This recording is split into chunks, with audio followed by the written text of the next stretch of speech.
disfrutando del segundo bloque de Mi Lugar, ya con el invitado in situ, el señor Marciano Durán. Bienvenido, Marciano. Bien, gracias por la invitación. No, por favor, qué lujo tenerte. Además, compartir contigo esta charla que vas a hacer y que nos compartas tu lugar, porque viste que los lugares, yo medio en la presentación, sin dar tu nombre, decía que eras un creativo, que viniste como muchos a buscar nuestra oportunidad laboral, pero no te quedaste solo en ese conformismo de haber conseguido el lugar para trabajar, sino que pudiste desarrollar tu creatividad aprovechando todos los insumos que te brindaba, ¿no? el propio lugar, ¿no? Sí, porque es un lugar mágico. Digo, pensar que las posibilidades que brinda Punta del Este, Maldonado, o sea, una ciudad de puertas abiertas, muy generosa con todo lo que hemos llegado de otro lugar.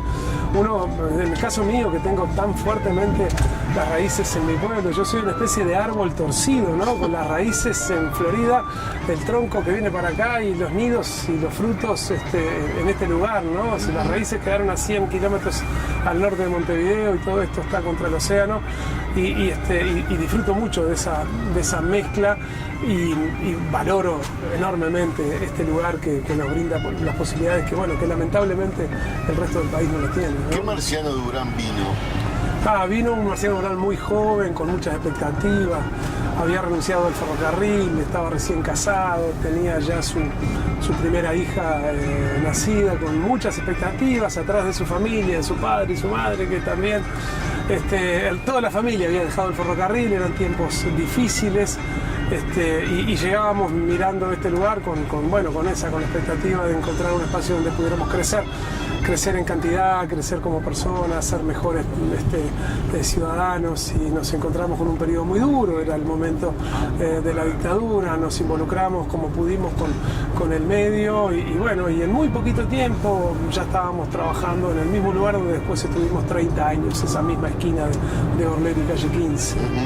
Y ahí empieza todo ese periplo por cómo llegás a las letras, de dónde venías de chico, ya escribías, te gustaba hacer el poema típico de la escuela o fue una descarga que necesitaste tener? Sí, yo creo que ahí el concepto es el de la comunicación, ¿no? Que siempre estuvo presente, o sea, desde la escuela, desde las primeras maestras, desde los primeros profesores de literatura como Pascual Costa, un profesor increíble que daba Goethe en alemán, que daba Baudelaire en francés y que daba Qué vital en eso, italiano. ¿no? Sí, tener esa gente que potencia, ¿no? Sí, tremendo. Y después referencias locales como un vecino, un viejo poeta vasco y ferroviario, Manco, ¿Manco? que vivía al lado de nuestra casa y que fue quien de alguna manera nos despertó esta posibilidad de comunicarnos a través de las letras. Y después lo que vino después, ¿no? La radio Florida, 2 años de radio de la vieja difusora Florida, las primeras armas de comunicación, llegar acá y encontrarnos con Radio Maldonado, con RBC después. Primero en Radio Maldonado con Pelusa Vera, después en RBC con el clan RBC Los Deportes, Walter Hugo, Jorge Méndez, Fernando Cáceres, etc. Y después, animarme a presentar una poesía en un concurso en Montevideo con Gustavo Lerena, conseguir el segundo premio y esa era de alguna manera, nos estaban diciendo, sí, por ahí puede ser, animate, y sacamos del cajón donde teníamos guardadas nuestras poesías y ya nos animamos a escribir para la murga, a publicar los primeros textos, a hacer acuerdos con semanarios, a conseguir contratapas primero acá en Maldonado, pero después en distintos lugares del país. Fue un proceso muy rápido que casi hicimos sin darnos cuenta, y cuando quisimos acordar, alguien le tomaba esas crónicas, le ponía una tapa dura de cada lado, lo convertía en un libro, se llamó Crónicas Marcianas y Uruguayas, en homenaje a quien fue el escritor que más amé cuando leí por primera vez, que fue Ray Bradbury. Mi nombre, más ese concepto, más las crónicas cerraban para ese texto, y después vino Marcianitis Crónica, hasta que en determinado momento el Código Blanes nos termina abriendo las puertas a muchos lugares. Ahí cambió, ¿no? Ahí hace un giro. Me parece que tu carrera a nivel de escritor hace un giro porque ya le pusiste un concepto. Antes era, ¿no? La rima, las palabras.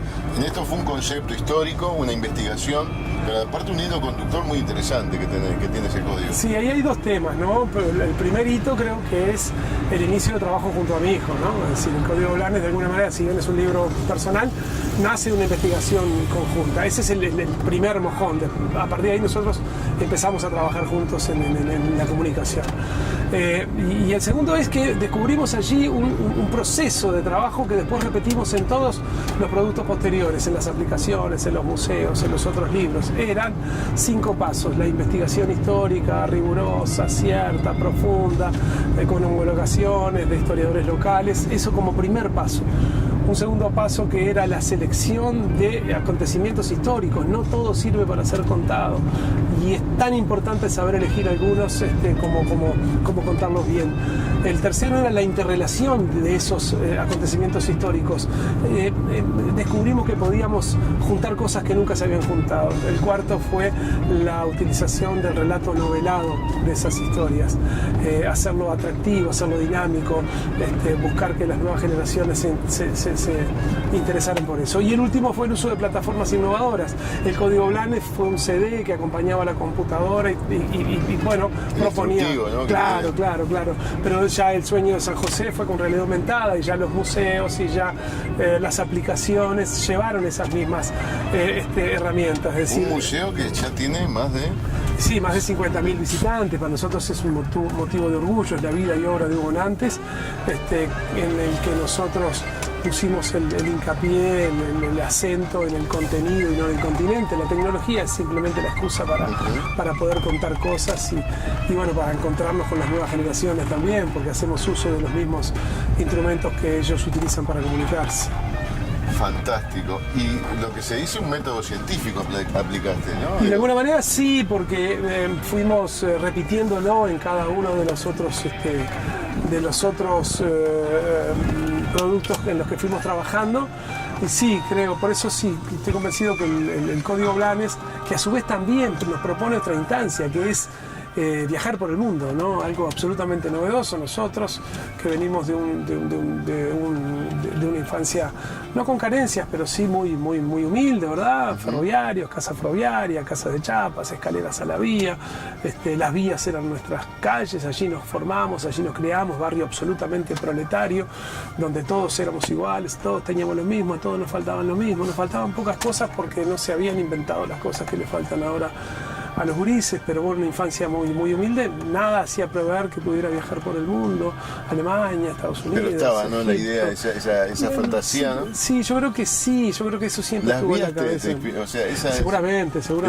infinito, ¿no? Sí, de la vida, ¿no? Sí, seguramente esas vías y que también nos proponen la salida de Florida en algún momento. Pero bueno, ni en ese momento, ni cuando llegamos a Punta del Este, está bueno contar que nosotros vivimos en un edificio abandonado durante 4 años.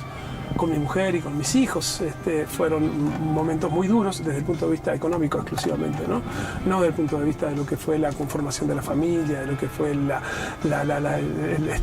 llegar a la ciudad a partir de las comisiones barriales, de fútbol, escolares, de deportes, de natación, de corredores. Ituzaingó por ahí también. Ituzaingó pasa a ser un elemento muy importante porque ahí nosotros descubrimos un pedacito de Florida en Punta del Este, era una ciudad con glamour. Nosotros veníamos de una ciudad, de un pueblo muy chico que se llama La Cruz, con 500 habitantes. Llegamos acá, nos paramos frente al edificio Lafayette, alguien nos tocó el hombro y nos dijo: ves, pibe, ahí esta noche va a dormir más gente que la que va a dormir esta noche en tu pueblo. Y entendí ahí la diferencia que había entre aquel pueblito tan hermoso de La Cruz y esta Punta del Este tan glamorosa, tan de lujo, tan de joyas, tan de autos, ¿no? Por esos tiempos escuché la mejor definición que he escuchado de Punta del Este, de esas definiciones que salen naturalmente como dichas sin querer y que perfectamente se puede transformar en un graffiti. Mi cuñada había ido hasta Gorlero a jugar a la quiniela y cuando volvió dijo: había un señor jugando lo que yo quería sacar. Esa definición tremenda nos enseñó dónde estábamos, a dónde habíamos llegado en el año 1979. Tengo que pedir una pausa. Esto viene impresionante porque estar con un creativo, con un escritor, con una persona con tanta vida, pero que tuvo y que tendrá, porque está en su renacimiento. De eso vamos a hablar en el tercer bloque y nos va a llevar a su lugar. Ya venimos.